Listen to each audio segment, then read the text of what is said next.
Bonjour et bienvenue, Sarah qui cuisine Velinoucha. J'espère que vous allez bien, les amis. Aujourd'hui, je reviens parmi vous avec un gâteau sans cuisson au café et chocolat pour les amateurs de café et chocolat comme moi. Comme il fait chaud, c'est pratique de réaliser des gâteaux sans cuisson. Alors, du coup, je vous ai concocté ce petit gâteau rapide et facile et surtout économique. En ce moment, on n'a pas trop envie d'allumer le four. Du coup, c'est l'idéal pour la saison. Découvrons la recette ensemble.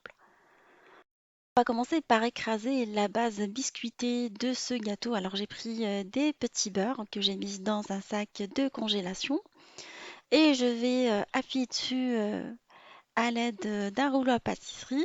Ça m'évite de sortir le robot, de mixer. C'est une technique assez rapide et facile. Entre-temps, j'ai fait fondre du beurre au micro-ondes et je vais venir rajouter mes biscuits dedans écrasés et à l'aide d'une maryse, nous allons mélanger tout ça. Et là, je vais transvaser la base biscuitée mélangée avec le beurre dans un cadre pâtissier rectangulaire et extensible. C'est beaucoup plus facile à démouler par la suite. Je vais tasser tout ça de façon à ce qu'on ait une surface lisse en appuyant dessus avec la maryse. Et pour la mousse chocolat café, j'ai pris du lait auquel je vais rajouter de la crème pâtissière que vous pouvez remplacer par du maïzena, mais je trouve que la crème pâtissière préparation toute faite, elle est meilleure au goût. Je vous laisserai les ingrédients utilisés. Alors on mélange tout ça dans le lait froid. On rajoute à notre préparation du café soluble. Nescafé pour moi et je vais venir mélanger avec le fouet pour bien incorporer tout ça dans le lait froid. On rajoute également de la poudre de cacao non sucrée et on va venir remélanger tout ça.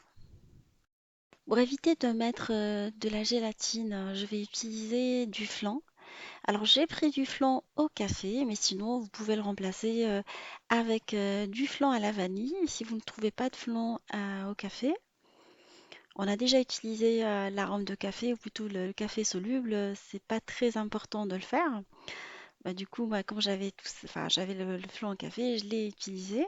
On va sucrer notre préparation et on va mélanger tout ça à l'aide du fouet. On met la préparation sur le feu, un feu très doux, et on va continuer à mélanger régulièrement pendant une dizaine de minutes jusqu'à ce qu'on ait une préparation épaissie. J'incorpore au mélange encore chaud que j'ai ôté du feu du chocolat blanc que je vais venir réduire en petits morceaux et le mélanger à l'aide du fouet pour bien l'incorporer à cette préparation. Le reste, je vais l'utiliser pour la décoration du gâteau. Je vais transvaser la mousse café chocolat par-dessus la base biscuitée et je vais la laisser refroidir avant de la mettre au frigo. Je vais essayer de lisser un tout petit peu la surface. Une fois refroidie, je l'ai laissée pendant une dizaine de minutes. On va la couvrir avec du sac plastique, un sac plastique de congélation alimentaire, et on va la mettre au frigo pendant au moins 6 heures, voire même une nuit complète. Pour décorer le gâteau, nous allons utiliser du chocolat blanc et du chocolat noir qu'on va faire fondre ensemble au micro-ondes. On va les mélanger ensemble, ainsi on va voir une coloration qui se rapproche un peu de la couleur des graines de café parce qu'on va utiliser un moule de graines de café pour la décoration. Là, je vais mettre le chocolat dans ce moule de graines de café qu'on trouve dans les magasins de pâtisserie, de chocolat, sur Internet. Là, j'utilise une douille qui me facilite l'opération. Sinon, vous utilisez des pipettes pour sirop pour enfants. On va les remplir et on va les mettre au frigo pendant au moins 2 heures, le temps que le chocolat tienne correctement avant de les démouler et décorer le gâteau. Et voilà le gâteau après 6 heures au frais. Je le démoule. En fait, vous n'avez pas besoin d'introduire le couteau. C'était une erreur de ma part. Vous pouvez le démouler facilement à l'aide du moule qui se détache facilement. Sinon, vous utilisez le couteau si vous n'utilisez pas ce type de moule. Là, je vais le finaliser à l'aide de deux couteaux pour avoir une surface lisse.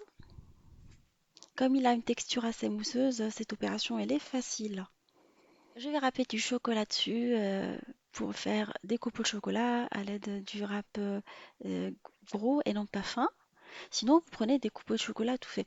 Alors faites attention pendant que vous râpez le chocolat, à ne pas appuyer trop dessus parce qu'il a une texture assez mousseuse. C'est entre le cheesecake et la mousse au chocolat. C'est très agréable en bouche, croyez-moi.